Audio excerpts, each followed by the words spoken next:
So guys আজকে আমি সকাল সকাল উঠে মাঠে যাচ্ছি, কারণ গাইস আমাদের মাঠে ধান কাটা হয়েছে, সেগুলোই আনতে হবে। আর গাইস রাস্তার ধারের ভিউটা একবার দেখো, গোটা মাঠ চারিদিক যতদূর দেখা যায় সোনালি ধানে ভরে গেছে একদম। আর গাইস রাস্তার ভিউটা দেখো কি সুন্দর, তাই না? হালকা হালকা রোদ, হালকা হালকা কুয়াশা, আবার ঠান্ডা, একটা আলাদাই ফিলিংস হচ্ছে। আর এদিকটা দেখো গাইস, যতদূর দেখা যায় সোনালি ধানে একদম ভরে গেছে চারিদিক, একটা আলাদাই ভাইব, আলাদাই প্রকৃতির সুন্দর রূপ।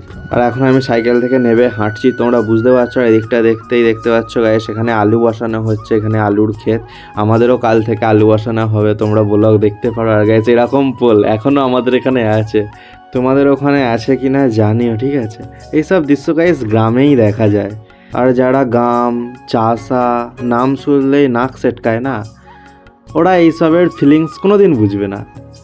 তাদের ওই নাক সেটকানাই অকাত, তাছাড়া কিছু নেই। এর থেকে বেশি কিছু বলবো না, কারণ ওই সব মানুষরা বোঝে কম, চেল্লায় বেশি, তাই তাদের কিছু বলার থেকে না বলাই ভালো। কি বন্ধুরা, ঠিক বললাম তো? আর এইদিকে দেখতে পাচ্ছ কিছু হাতে ধান কাটা হয়েছে, আর এদিকে দেখো চারিদিক মেশিনে ধান কাটা হয়েছে, আর আমাদেরও মেশিনে ধান কাটা হয়েছে। জানি মেশিনে ধান কাটা উচিত না, আর আমি যেহেতু কাজ নিয়ে ব্যস্ত থাকি আমার, সেই জন্য বেশি জমিতে টাইম দিতে পারি না, বাবাকে হেল্প করতে পারি না। আর দেখতে পাচ্ছ মেশিন ধারখানা, আর এখানে আমার বাবা দাঁড়িয়ে দাঁড়িয়ে খৈনি চাপড়াচ্ছে। কি বলবো, হাসিও পায়। গাইস দেখতে পাচ্ছ এতগুলো বস্তা ধান হয়েছে আমাদের, এখানেও আছে 2 বস্তা মতো। আমার কিছুই কাজ না, আমি জাস্ট মাঠে এসেছি বাবার মাথায় তুলে দেওয়ার জন্য। দেখতে পাচ্ছ তুলে দিয়েছি, এবার আমাকে বসে বসে অপেক্ষা করতে হয় বাবার আবার আসার। আর তোমাদের এই ব্লগটা কেমন লাগলো কমেন্টে অবশ্যই জানিও।